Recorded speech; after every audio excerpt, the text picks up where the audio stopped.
Hello friends, I'm Dr. Jayshree Chandar and I'm the founder of Beyond Holistic, and I'm here to talk to you about why we all live in Bhopal. I'm board certified in occupational and environmental medicine as well as family and community medicine. In December of 2014, we marked the 30th year of the Union Carbide gas disaster in Bhopal. This is considered the world's worst industrial disaster in history. I actually volunteered there in the year 1997, 1998. I have seen the suffering that has happened there. I've seen the way that people are sick, and I have noticed how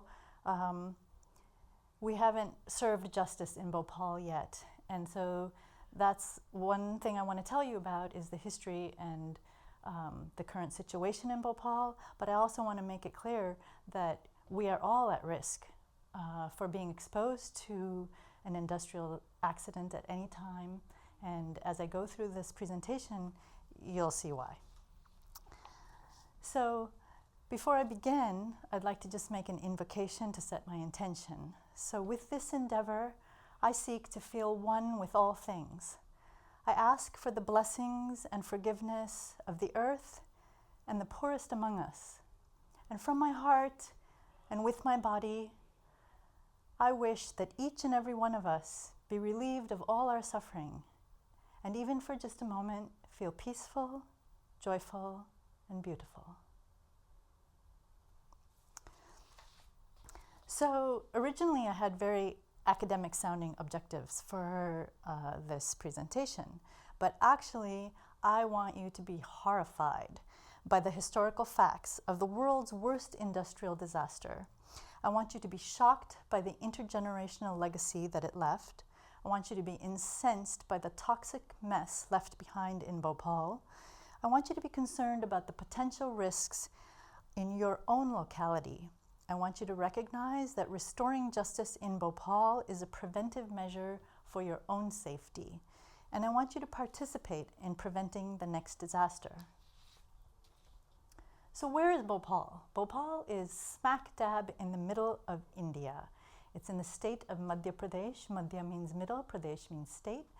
It's a beautiful city. It has 2 lakes and beautiful architecture. It's a real mix of Mughal and Hindu culture. There's a thriving arts community there. There's a medical college, an engineering college, and of course there's IT, because there's IT everywhere in India. So what happened in 1969, Union Carbide built a plant in Bhopal, in the outskirts of Bhopal. It actually wasn't in the outskirts. It was on one side of Bhopal, near the railway station, but it was in the poor section of Bhopal.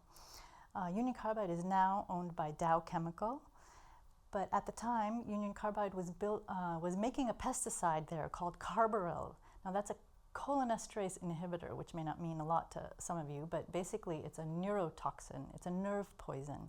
So it's poisonous to insects, to the nervous system of insects, but it's also poisonous to the nervous system of humans. And it's also known to be carcinogenic, which means it's also known to cause cancer. So one of the ingredients that they were using to make Carbaryl, which goes by the trade name of 7, is Methylisocyanate, shortened to MIC. Now, MIC is a highly toxic substance, and everywhere else in the world, there's a limit on how much you can store and how full that storage tank can be. So in India, in Bhopal, Union Carbide was storing 40 tons of methylisocyanate, and that's twice as much as is allowed in the rest of the world. They were also keeping that storage tank 87% full, and the maximum everywhere else in the world is 50%. Now, there were alternative processes available that don't require the use of MIC, but they're more expensive, and so they weren't used in Bhopal. So what happens is when water comes into contact with MIC, it creates a heat generating reaction called an exothermic reaction. And so that's exactly what happened. At one point, somebody was cleaning out the pipes and some water got into the storage tank and this heat-generating exothermic reaction started, and basically a toxic cloud of gas was released over the entire neighborhood surrounding the factory.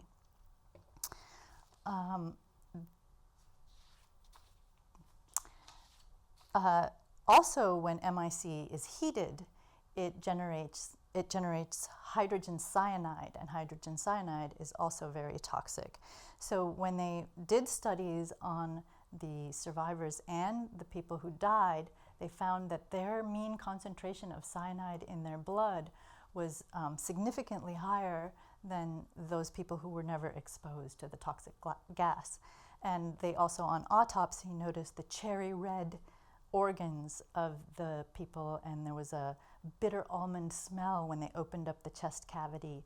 And those were also signs that cyanide poisoning was also part of the problem in the toxic exposure.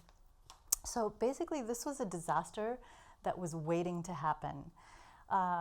Union Carbide had applied to the municipality of Bhopal for a permit to build this plant 3 times, and each time they were denied. The city was saying that it was too dangerous a plant to build in such a densely populated area. They were suggesting that Union Carbide build their plant further out away from the city, but Union Carbide really wanted to be close to the railway station and easier access to the workforce. So on their 4th application for the permit, they were finally granted the permission to build the plant. Now, I do not know what happened between application number 3 and application number 4, but it's your guess as well as mine.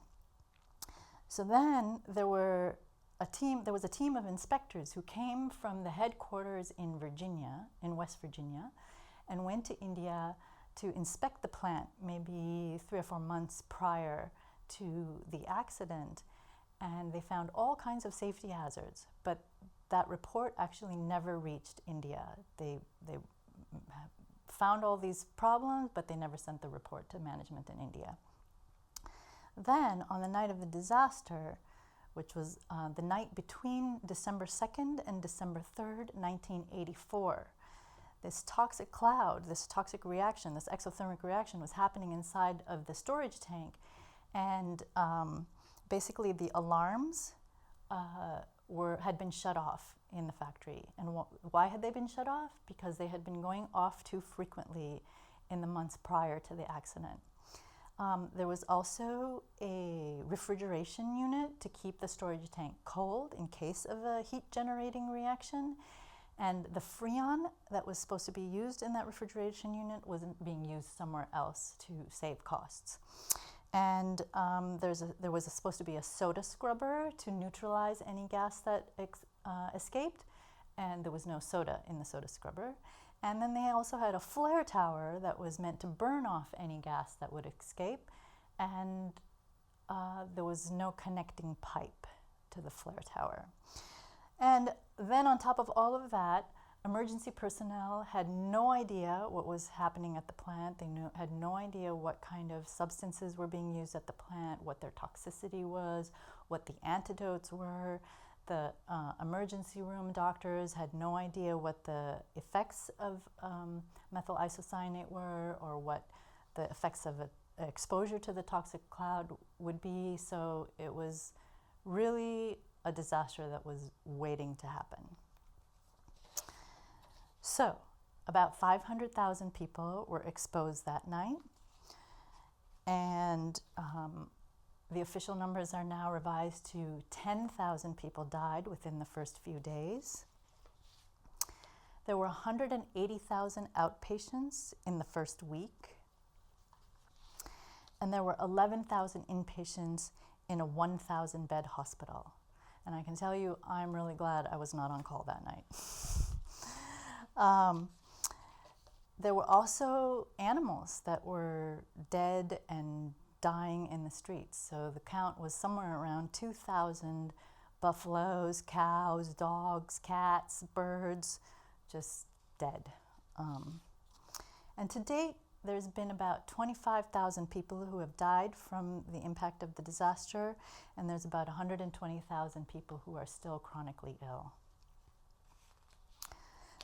So Union Carbide's response at that time, at the time of the disaster, was that this methylisocyanate, MIC, was just a minor irritant and there was nothing to worry about.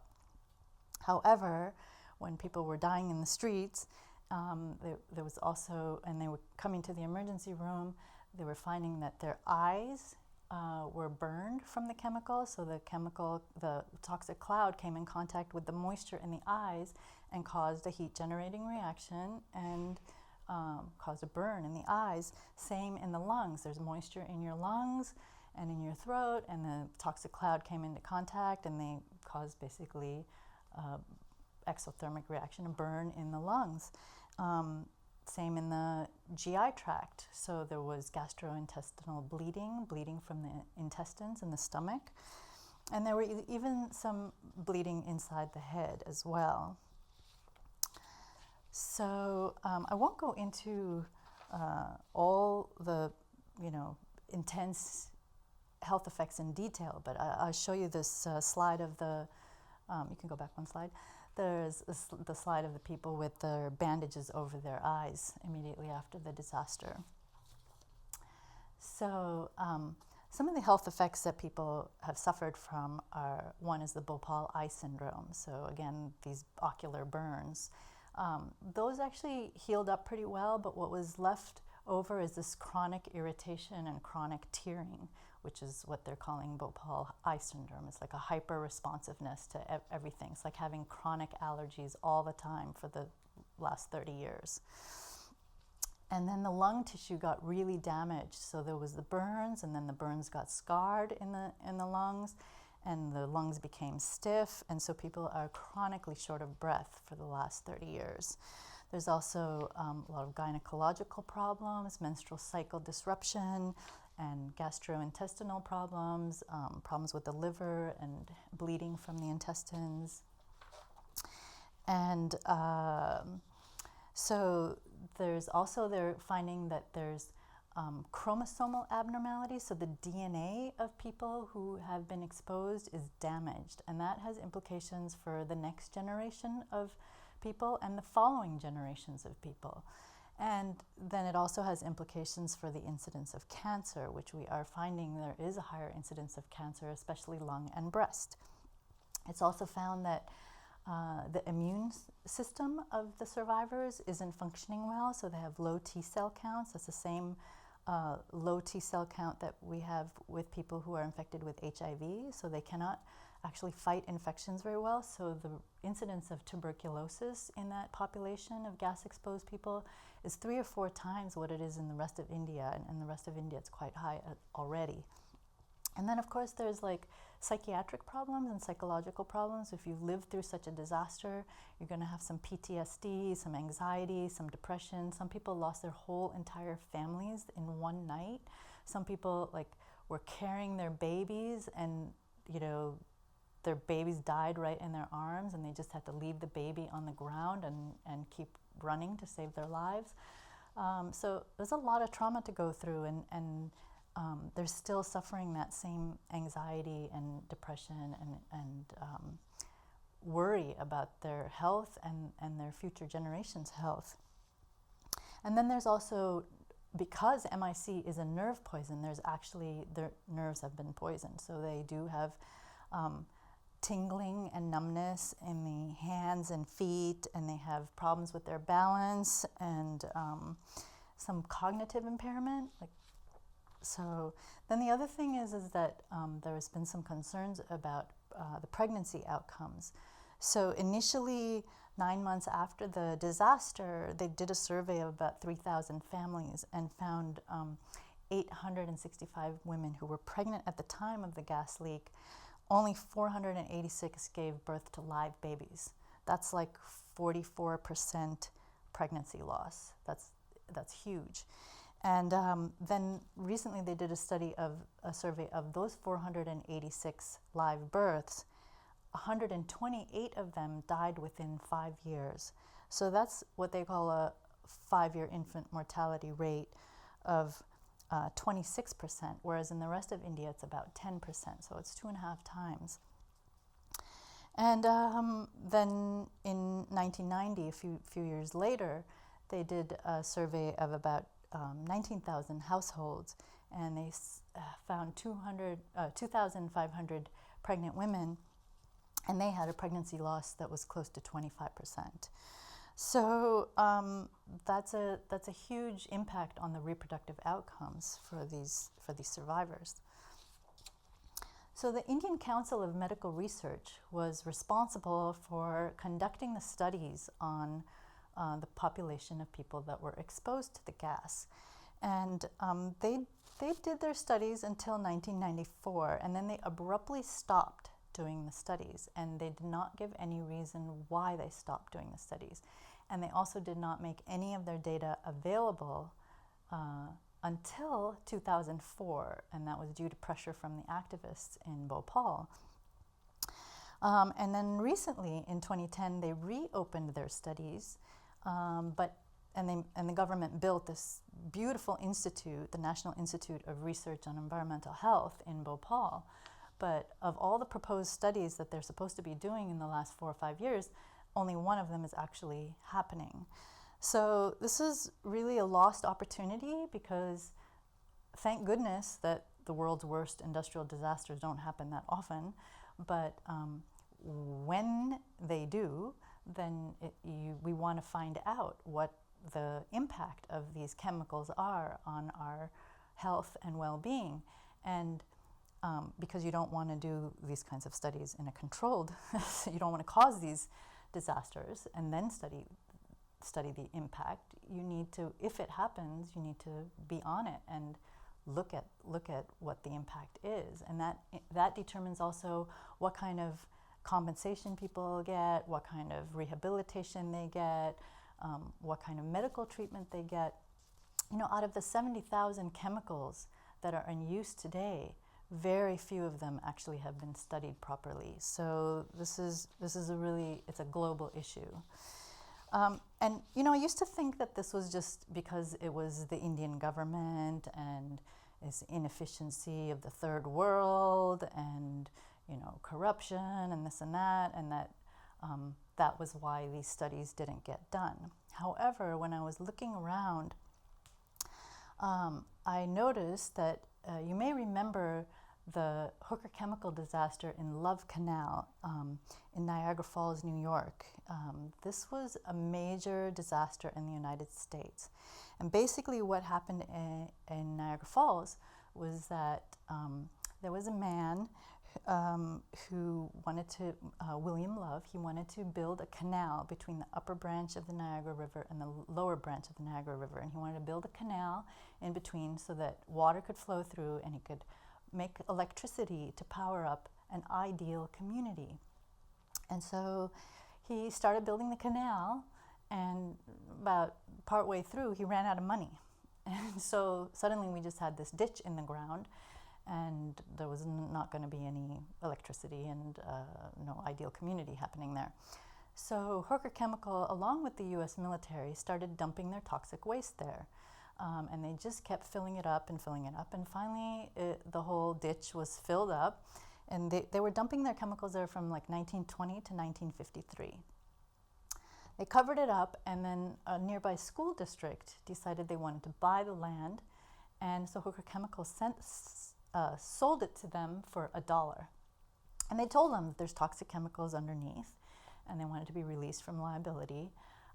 But, you know, so the school district was like, hey, cheap land. So they bought the land, and they built their school system there. And then it was in 1976, some reporters started testing sump pumps in the area and noticing that there were toxic chemicals there. And then it was in 1978 that a reporter, Michael Brown, actually started doing house-to-house surveys and discovered that there were a lot of congenital birth defects. And he found that, so he started covering it in the media, and then a housewife in the area who started a neighborhood organization to do grassroots popular epidemiology and take a look at what was going on. And they found that almost 56% of the kids were being born with congenital anomalies, with birth defects. And then it took the New York State Health Department until 1996 to actually start doing any studies. So from 1976 to 1996, the New York State Health Department didn't do anything. And then it took them until 2008 to actually publish any reports about this. That is a really long time, and that's in the United States, the richest country in the world. So I think that there's more going on than just third world inefficiency. There's something else that is deterring our governments from looking into the toxic effects of these disasters and the impact on our population. So back in Bhopal, they had a civil suit against Union Carbide, and the Indian government chose to be the sole representative of the survivors and victims in the Union Carbide gas disaster in Bhopal. And they filed a claim for $3 billion. Now, at that time, the international standard for a disaster this size would have been to claim $10 billion. Finally, in the end, they settled out of court for $470 million, which is hardly anything.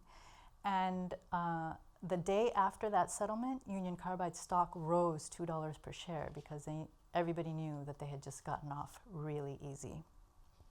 So basically, shareholders paid 43 cents per share for resolution of that case.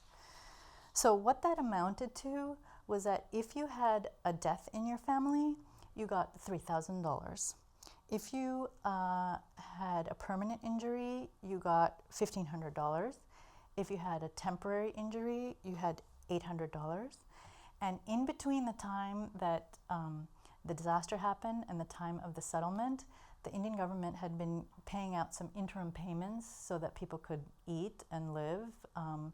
And so all those interim payments were subtracted from the amount that you received. So, these figures are not adjusted for today's dollar rate. If you adjusted it for today's dollar rate, it would be more like people who died got like $500 or something. So the other thing was that children could not claim compensation, and there was no costs of the environmental, social, or economic rehabilitation included in the compensation package. Now, in 2010, the Indian government kicked in another $266 million. But my problem with that, I think it's great for the survivors that they got some extra money. But my problem with that is that that's the Indian taxpayer coming up with the money that Union Carbide and Dow should have been responsible for. So here's another little bit, is that the Indian government actually had 22% stake in the Union Carbide India Limited. And Indian government was also the sole representative for the victims in the legal proceedings in India and in the United States. So that's like a clear conflict of interest. And, business and government should not be so tied to each other if justice is really going to be served for the people and if governments are going to take care of people. So there was a case to extradite. The Indian government had requested the United States to extradite Warren Anderson, who was the CEO of Union Carbide at the time of the disaster, so that he would show up in court for the criminal case proceedings in India. The United States government never complied with that request for extradition. The business interests had always been pressuring the United States not to comply by, they would send letters saying, look, you can't comply, that will hurt our business prospects in India. Dow wrote a letter to the Indian ambassador in 2006 saying, drop the request for extradition and we will invest in jobs and industry in India. So this is like this whole quid pro quo thing happening between governments and business. Warren Anderson passed away in September of 2014, just before the 30th year of the disaster, and so he will not have to show up in court in India. However, he will probably answer to a higher court. So, in my opinion, and this is simply an opinion, we as a global community have failed in Bhopal. Union Carbide and Dow Chemical have definitely failed. The Indian government and the Madhya Pradesh government have failed. The Bhopal municipality failed when they gave them the permit. The United States government has failed. The World Health Organization has failed. Epidemiologists have failed. The legal profession has failed. The medical professional has failed. The public health profession has failed. And the environmentalists have failed. We've all failed. But, we still can catch up and figure out how to do better. So why do I say that we all live in Bhopal? I say we all live in Bhopal because 1 out of 3 people in the United States are in the disaster zone of a dangerous chemical facility. And 4.6 million children in the United States go to school 1 mile from a high-risk chemical facility. And how do we know this? Because after the Union Carbide gas disaster in Bhopal, the United States put into effect the Clean Air Act amendments of 1990. They're called the Bhopal Amendments for short. And they require that high-risk chemical facilities submit their risk management plans to the EPA every 5 years, the Environmental Protection Agency. So every 5 years, high-risk chemical facilities have to tell the EPA what they're going to do in the event of a disaster. And so based on that information, we know how many people are at risk of being exposed in the case of a disaster. And it's 1 out of every 3 people in the United States. So there's a lovely map put out by Greenpeace in which you can put in your zip code and see if you are in the disaster zone of a high-risk chemical facility. So I put my zip code in there, and I found out that I live in the disaster zone of 5 high-risk chemical facilities. So if you want to see that map, you can just come to, I have a link to it on my webpage. It's www.beyondholistic.org. We all live in Bhopal. All right. So, and then here's a map of schools in the Bay Area. So the blue dots are schools and the red dots are high-risk chemical facilities. And you can see that there's a lot of schools that are within 1 mile of a high-risk chemical facility. It's pretty impressive. So just a quick review, just so you don't think that, the Union Carbide gas disaster in Bhopal was the only major disaster in the world. It's the worst, but not the only. So one of the things I'm really advocating is that we name the company responsible for the disaster. So you may have heard of the Bhopal gas disaster, which is generally how it's referred to in the media. But I go through the trouble of saying the Union Carbide gas disaster in Bhopal because I think that the company who is responsible for the disaster should be named. So many of you know about the Fukushima nuclear disaster, but it's not just the Fukushima nuclear disaster, it's the General Electric nuclear disaster in Fukushima. General Electric was the company that built the plant in conjunction with the Tokyo Electric Power Company. The Kremlin owned the nuclear plant in Chernobyl. So Chisso was the corporation responsible for the Mercury disaster in Minamata Bay in Japan. And Roche was the company responsible for the dioxin disaster in Seveso, Italy. These are some of the 5 major world disasters. Now, I tried to limit the major US disasters to 5, but actually there's so many that I couldn't limit it to 5. So W.R. Grace and Company was responsible for the asbestos disaster in Libby, Montana. The French line of Paris owned the SS Grand Camp, on which there was a massive ammonium nitrate explosion in the port of Texas in 1947. It was such a huge explosion that people felt it over 100 miles away. The British Petroleum Company was responsible for the oil spill in the Gulf of Mexico. Phillips 66 was responsible for the isobutane explosion in Pasadena, Texas. The U.S. Steel company was responsible for a major air pollution smog disaster in Pennsylvania that sent about 15,000 people to the hospital for difficulties with breathing. I mentioned already the Hooker Chemical disaster. Hooker Chemical is now owned by Occidental. So that was a disaster that took place in Love Canal. We often refer to that as the Love Canal disaster, but I would call it the Hooker Chemical disaster in Love Canal, and I just love that there's such a juxtaposition of words, Hooker Chemical and Love Canal. And the Triangle Shirtwaist Company was responsible for a factory fire in New York that's considered the worst industrial disaster in New York. And what's remarkable about that is that that was in 1911, and garment workers were locked into the factory, and a fire started and they couldn't get out. So many people were jumping from the 8th and 9th floors of this building and plummeting to their death on the sidewalk or being burned to death inside the factory. Well, we're still having those same problems in Bangladesh now, and we haven't learned our lessons over 100 years later. So that's why I'm saying we all live in Bhopal, because we need to learn our lessons. So Union Carbide is responsible for more than just the disaster in Bhopal. They're also responsible for the worst industrial disaster in the United States. So they were building a tunnel in Hawks Nest, West Virginia, and they had about 3,000 workers building this tunnel and not providing them with any masks or respiratory protection. Well, about half of those workers died of acute silicosis because of the dust exposure.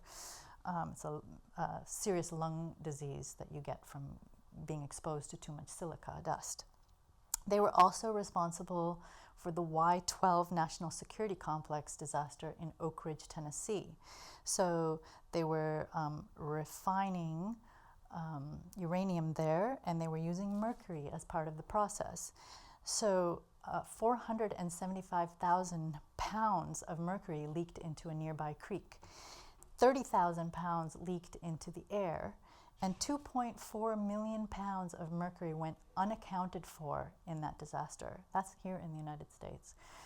I already mentioned that they had the disaster in Bhopal, India. They also have had multiple spills in the Kanawha River in West Virginia. They just keep spilling things left and right there. And in fact, even before the Union Carbide gas disaster in Bhopal, they had 61 leaks of methylisocyanate in West Virginia and 107 leaks of phosgene and 22 leaks of both. And it was until 2008 they still had a methylisocyanate tank on their site. The plant had been built by Union Carbide and had at that time been owned by Bayer. When they had a near miss, they had an explosion that almost hit that methylisocyanate tank. So we were almost going to have another disaster similar to the one in Bhopal in West Virginia. And so, but since 2008, they have phased that methylisocyanate tank out. Here in the Bay Area, we've had, we missed the Dow disasters. So Dow now owns Union Carbide. And Dow is responsible for a lot of disasters in the world as well. So they are the makers of Agent Orange, which was used to defoliate the trees in Vietnam so that the US military could see through the dense jungle. They could see where the other fighters were. They also made an insecticide called DBCP. It's short for dibromochloropropanone. And that was found to cause male sterility. And it was banned in the United States. But even after it was banned in the United States, Dow Chemical thought it was okay to sell it in Latin America. So Dow is also responsible for the beryllium exposure at Rocky Flats Nuclear Facility in Colorado. They also developed napalm as an anti-personnel weapon in Vietnam. So the Agent Orange was to defoliate the trees, but the napalm was actually to burn the skin of the Vietnamese people. And then we have some disasters here in the Bay Area that you may not know which companies are responsible for. So you may have heard of the Costco Busan oil spill in 2007. Well, Regal Stone Limited and Fleet Management Limited are the companies that owned that ship. The Chevron owns the company that caused a major refinery fire in Richmond, California. Standard Oil caused the worst oil spill in the Bay in 1971. PG&E had a major gas explosion in San Bruno. And there are actually 11 companies, I won't name them all here, but there are 11 companies, including Union Carbide. I'll name a few of them: Fairchild, Intel, Raytheon, Schlumberger, SMI, Vishay, National Semiconductor Corporation, Tracor, X-Ray. All these companies were responsible for the groundwater contamination in the Silicon Valley in the 1980s. And you may want to know that Santa Clara County actually has the most number of Superfund sites of anywhere in the United States. So there's a lot of contamination right here happening in the Bay Area. So what's happening back in Bhopal 30 years later? Well, basically, when Union Carbide had this disaster, they just up and left. They didn't even bother to pack up and leave. They just left. So they left their bins of chemicals to rust out. They've just, like, everything's just there, broken and rusting and leaking. So what that means is that the surrounding soil is contaminated. So the Center for Science and Environment and Greenpeace have done some studies to look at what the contaminants are in the surrounding soil, and there's a whole list of them. But notably, the mercury levels are quite high, 20,000 to 6 million times higher than expected. There's chromium and copper and nickel and lead and persistent organochlorines and lindane and carbaryl, and you can read it on the slide. But what they were doing at the time that they were still in operation is that they were taking their toxic waste from the plant and spreading it on what they called soil evaporation ponds. What is a soil evaporation pond? Well, basically they dug out 20 feet of dirt, they laid down some clay and a plastic piece of tarp, and then dumped their chemicals. And then they laid down another piece of plastic tarp and dumped their chemicals, and then another. So this is their hazardous waste management system. Now you might think, oh, this is from India, da da da. Well, they were actually doing the same. That's exactly what they did in the Hooker chemical disaster in Love Canal. Is when they had that big ditch there, they laid down a layer of clay and laid down a plastic tarp, and then started dumping their chemicals. So you can see in this photograph there are layers of plastic tarp and then soil, and you can also see that there's actually very little vegetation growing there, because even weeds don't want to grow there. So the groundwater in the surrounding area is also contaminated, and about what they have found there is levels of carbon tetrachloride, chloroform, trichloroethene, tetrachloroethene, dichlorobenzene at 500 to 600 times the safe limit. So the municipality of Bhopal had declared that water was unsafe for drinking, and they had put signs up by these hand pumps saying you shouldn't drink this water. But a lot of that area it's a very poor neighborhood, and many of those people actually can't read, and they also don't have any other choice but to drink that water. So that's a major issue, is that there's an ongoing environmental contamination that has not been cleaned up, and that the people do not have access to safe drinking water. So this may or may not be having an impact on the second generation. There are some concerns that the next generation of kids is coming out with birth defects, and some of them are born normal but then develop a cerebral palsy type syndrome maybe 6 months later or at some point. And that population has not been properly studied yet. We do not have really good data on what is happening to the next generation of kids. We do have a survey that is still unpublished data.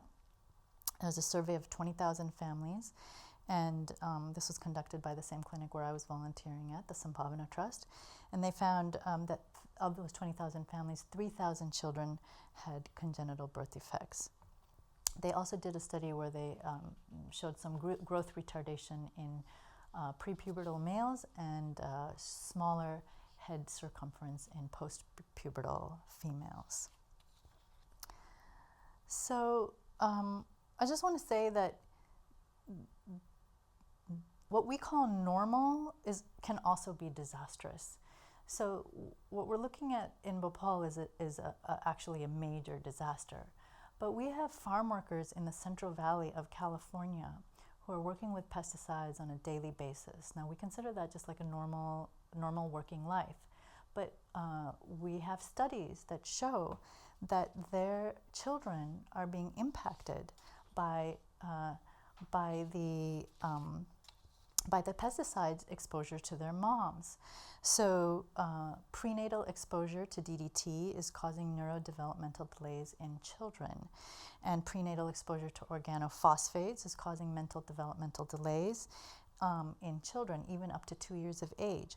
And certain PCBs are also impacting thyroid function in children, and that is also impacting their neurological and cognitive development.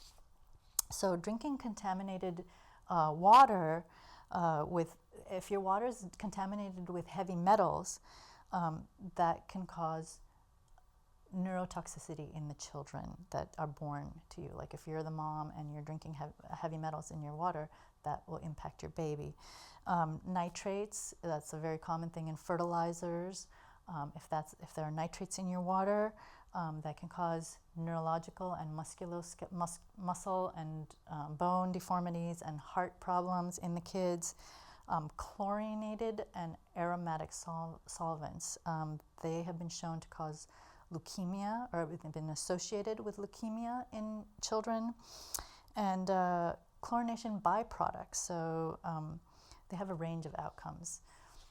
And then if you're a mom and you're living near contaminated land, that has also been shown to cause central nervous problems, birth defects, heart defects,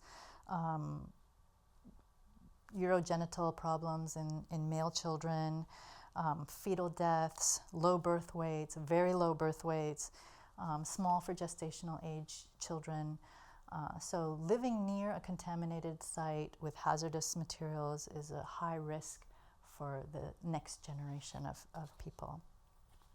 So I wanted to show you a little diagram that shows some impact from the Chisso Mercury disaster in Minamata Bay, and you'll see why in a minute.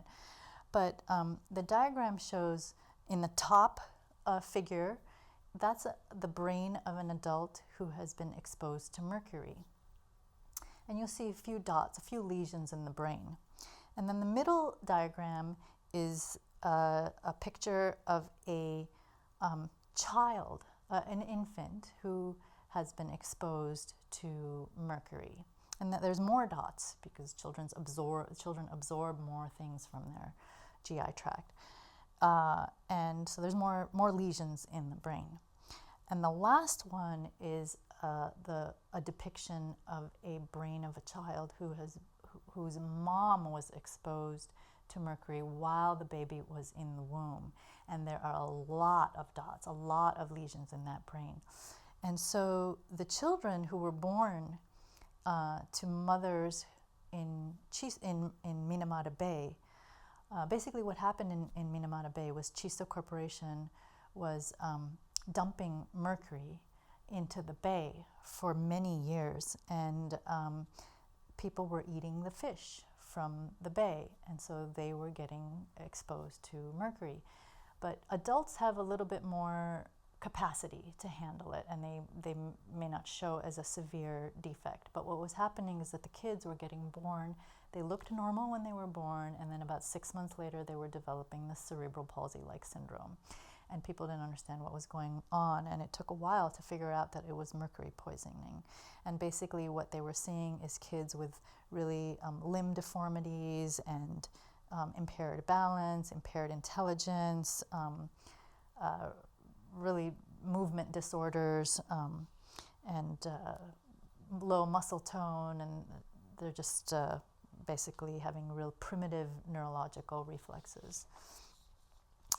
So we don't know what's happening exactly in Bhopal, but what strikes me is a lot of similarity between the pictures of the kids in Bhopal and the pictures of the kids in Minamata Bay. So the black and white picture is a picture of a kid from Minamata Bay, and the colored pictures in this slide are pictures of kids from Bhopal. You'll see that there's these similar limb deformities that they have.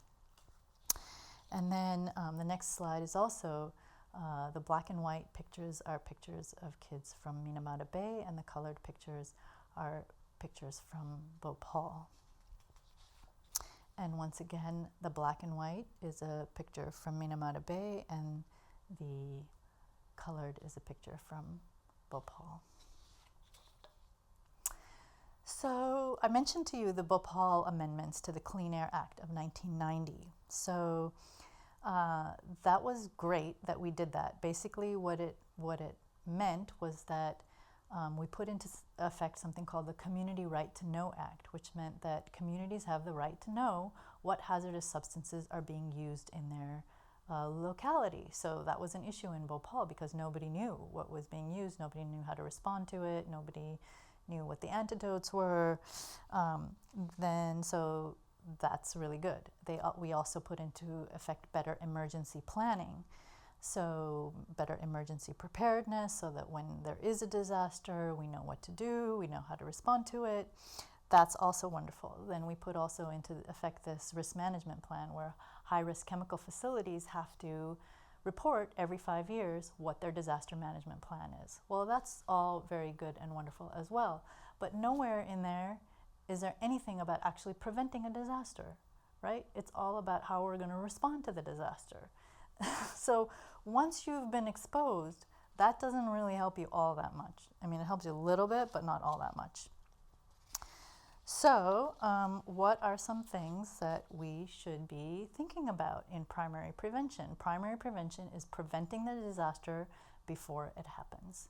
So normally when I gave this talk to live audiences, I would be asking them, give me some ideas. So one thing is to use less toxic stuff, okay?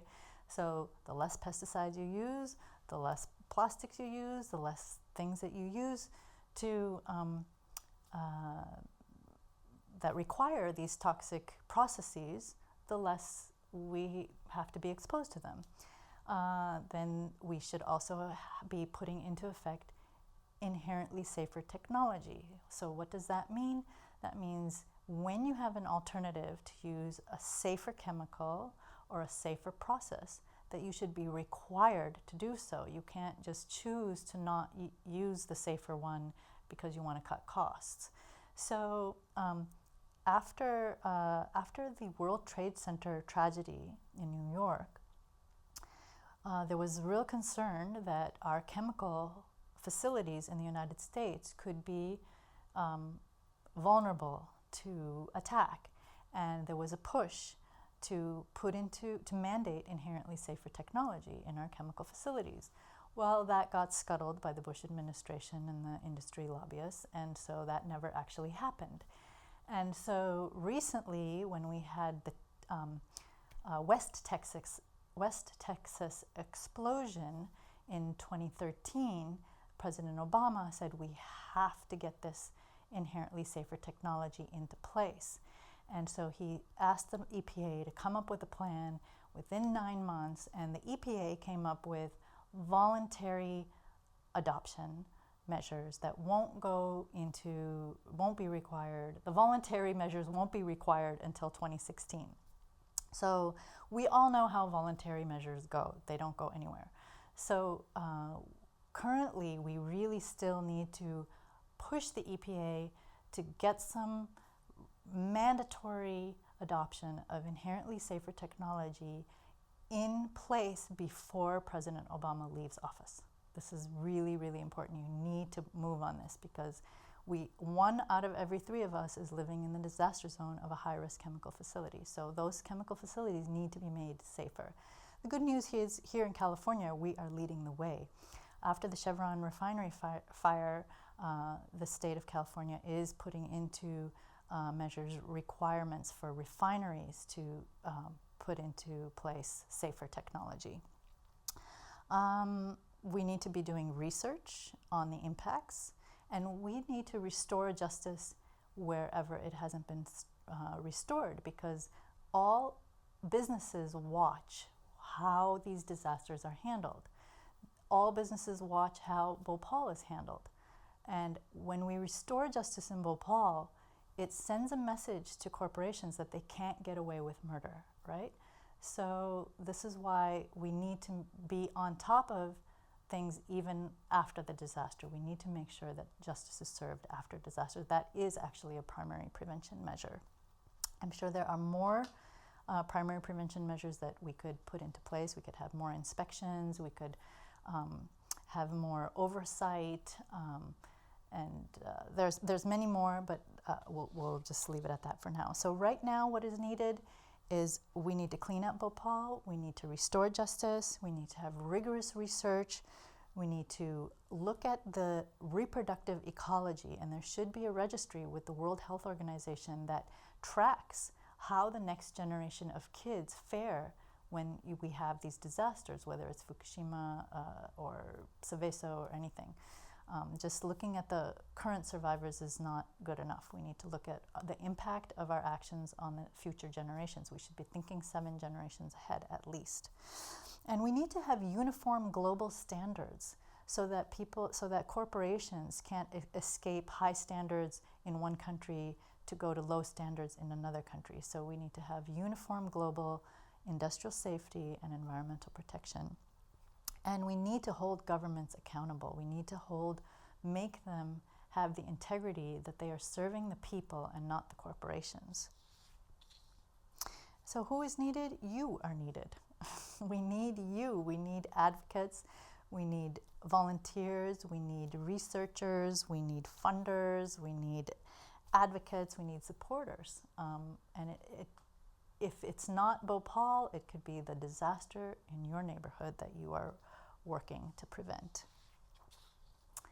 So before I leave, I'd like to just offer a poem that I wrote for the survivors, not only in Bhopal, but survivors of any disaster anywhere. I titled the poem, Bearing the Unbearable. So when you bear witness to someone bearing the unbearable, you recognize that a part of that person has died, the part that couldn't bear the unbearable. The person who remains alive is the survivor, the one willing to include the insufferable as part of her life. If you ask her if she is happy, she may consider the question and reply yes.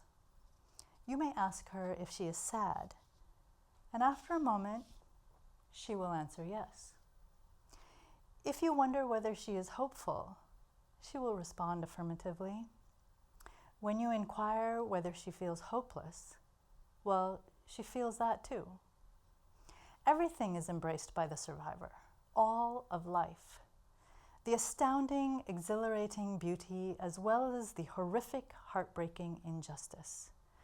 The immense love and the deep cruelty. The magnificent mystery of the universe includes multifarious criminal imperfections. The survivor stands in the presence of what is true, without dying, without closing off to the whole truth. If her heart closes, she becomes a crippled instrument for the healing of the world. There is nothing we can say to assuage the anguish for those who are tolerating the intolerable, but we can stand with them together as survivors ourselves, for we are all survivors, or we'd be dead, in body or in heart. It is our own suffering of whatever type that turns us into instruments of compassion. We can stand together as survivors in love.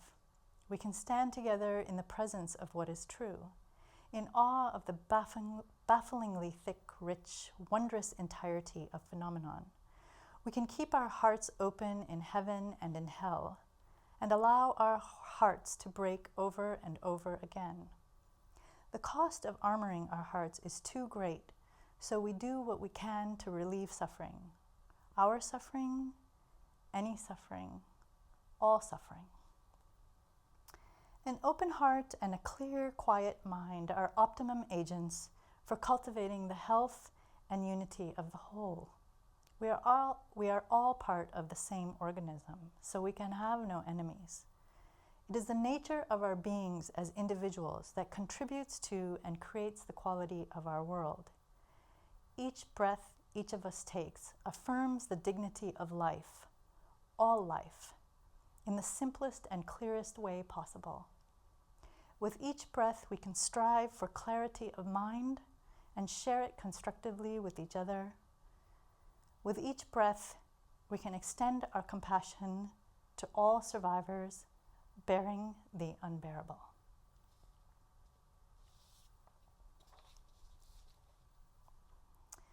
So if you'd like to be involved or if you'd like more information, please come to the website, beyondholistic.org. It's www.beyondholistic.org. There's the We All Live in Bhopal page there. If you want another short link, it's walib.org, walib.org, wealliveinbhopal.org. We really need you to be involved in keeping all of us safe. We need you to prevent the next disaster.